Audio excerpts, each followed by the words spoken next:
Halo teman-teman semua dan Pak Hani, kami dari kelompok 5 akan mempresentasikan mengenai Bank of Canada. Kelompok kami terdiri dari saya sendiri, Graciela Patricia, Michelle Florian Matimena, Sarafio Kantor, dan Stevina. Yang pertama adalah sejarah Bank of Canada atau biasa disebut dengan RBC, Royal Bank of Canada. Jadi pada tahun 1864, Bank of Canada didirikan oleh sekelompok pedagang maritim sebagai bank komersial atau swasta di Halifax dengan nama Merchants Bank. Kemudian pada tahun 1869, setelah konfederasi, Merchants Bank of Halifax menerima Official Federal Charter dan menjadi perusahaan publik. Sejak saat itulah, Merchants Bank atau BOC ini berkembang dengan pesat di wilayah maritim. Kemudian mulai mendirikan kantor di beberapa lokasi tersebut, yaitu di Nova Scotia, New Brunswick, dan Prince Edward Island.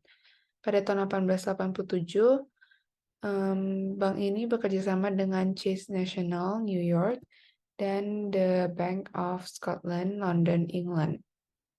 Namun hanya menghasilkan 1,5% dari total aset Bank Kanada.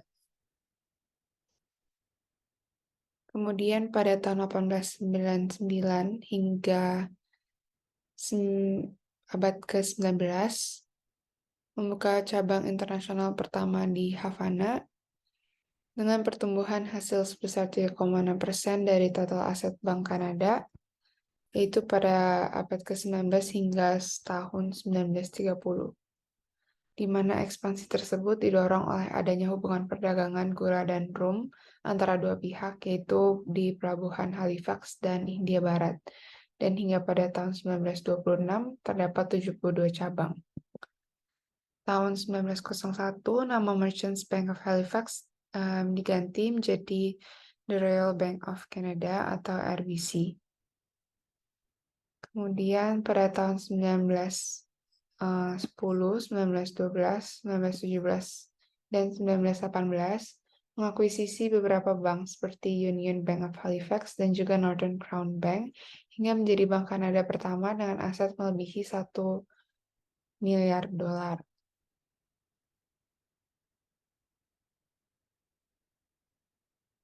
Pada tahun 1970, bekerjasama dengan beberapa bank untuk mendirikan Orient Bank, atau yang sekarang disebut sebagai RBC Capital Markets, dan berhasil menjadi salah satu bank investasi terbesar di dunia.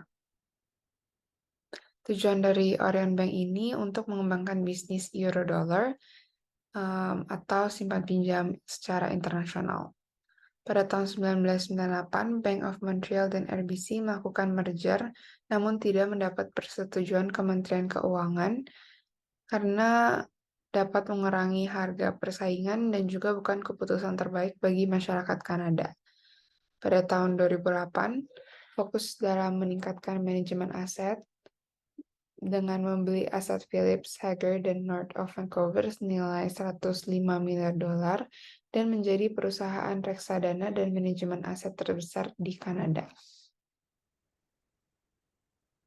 Dewan Gubernur Bank of Canada adalah Tiff Macklem.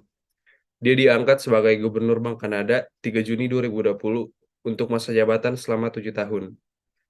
Tiff Macklem lahir di Montreal, Quebec, dan juga dia lulus dari Queen's University pada tahun 1983 dengan gelar sarjana ekonomi. Tiff Macklem menyelesaikan gelar master pada tahun 1984 dan gelar PhD di bidang ekonomi pada tahun 1989. Keduanya dari University of Western Ontario. Sebagai gubernur, Tiff Macklem menjabat juga sebagai ketua dewan, direksi bank, dan anggota dewan direksi bank untuk penyelesaian internasional. Tiff Macklem merupakan kelompok gubernur dan kepala pengawasan, badan pengawasan Komite Basel untuk pengawasan perbankan, dan juga dia merupakan ketua bersama kelompok konsultatif regional Dewan Stabilitas Keuangan untuk Amerika.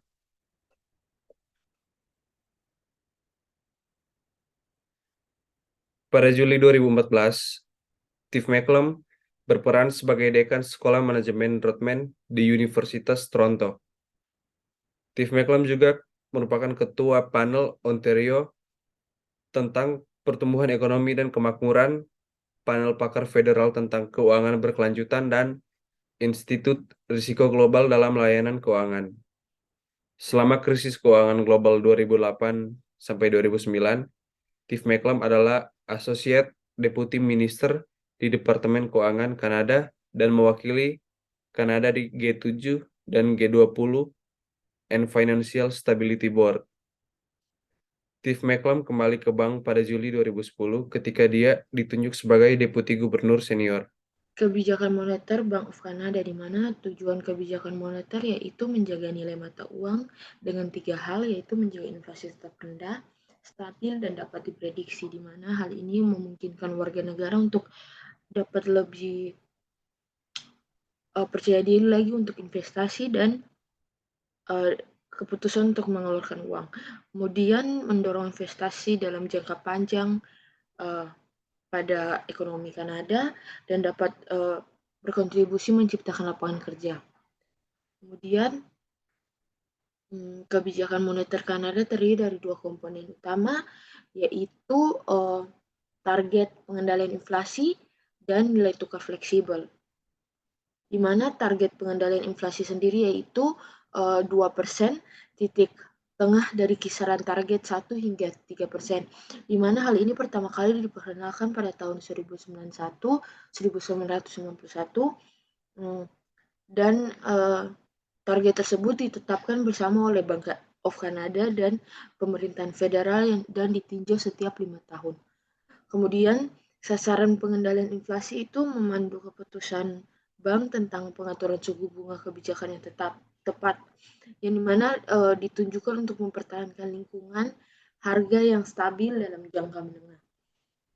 Kemudian nilai tukar fleksibel yaitu nilai tukar Kanada yang fleksibel atau dolar mengambang, di mana mungkin dapat mengejar kebijakan moneter independen yang paling sesuai dengan keadaan ekonomi mereka dan berfokus pada pencapaian target inflasi.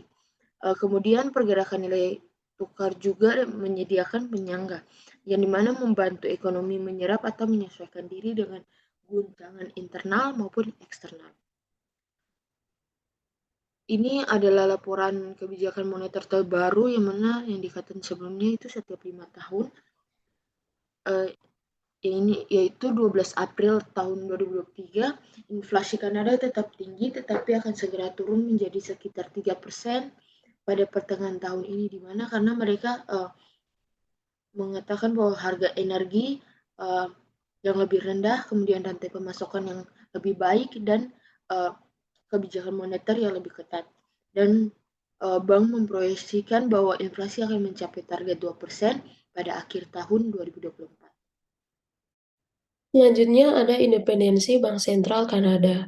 Bank of Canada dimiliki oleh pemerintah federal, tetapi mempunyai independensi yang cukup besar untuk melaksanakan tanggung jawabnya. Sebagai bank sentral yang memiliki independensi terpisah dari proses politik, Bank of Canada dapat mengadopsi perspektif jangka menengah dan panjang untuk menjalankan kebijakan moneter yang efektif. Independensi bank sentral bukan hanya tentang inflasi, tetapi juga tentang seberapa baik kinerja ekonomi secara keseluruhan. Ini adalah beberapa kebijakan independensi Bank Sentral Kanada. Yang pertama, gubernur dan deputi gubernur senior ditunjuk oleh Dewan Direksi Bank dengan persetujuan kabinet, bukan oleh pemerintah federal. Yang kedua, wakil menteri keuangan duduk di Dewan Direksi tetapi tidak memiliki hak suara. Yang ketiga, menyerahkan pengeluaran BOC kepada Dewan Direksi yang bersangkutan. Yang keempat, karyawan bank sentral diatur oleh bank itu sendiri, bukan oleh agen layanan publik federal. Dan yang kelima, buku pencatatan bank sentral diaudit oleh auditor eksternal yang ditunjuk oleh kabinet atas rekomendasi Menteri Keuangan. Selanjutnya ada suku bunga acuan. Pada hari Rabu 7 Juni 2023, Bank Sentral Kanada melakukan pengetatan kebijakan moneternya dengan menaikkan suku bunga acuan sebesar 25 basis poin, sehingga menjadi 4,75%. Angka ini menjadi yang tertinggi selama 22 tahun terakhir. Tujuan menaikkan suku bunga adalah memperbaiki pandangan kebijakan moneter yang dianggap tidak cukup ketat, serta mengembalikan penawaran serta permintaan ke keseimbangan awal dan inflasi secara berkelanjutan ke target 2%. Demikian presentasi dari kelompok kami, sekian dan terima kasih.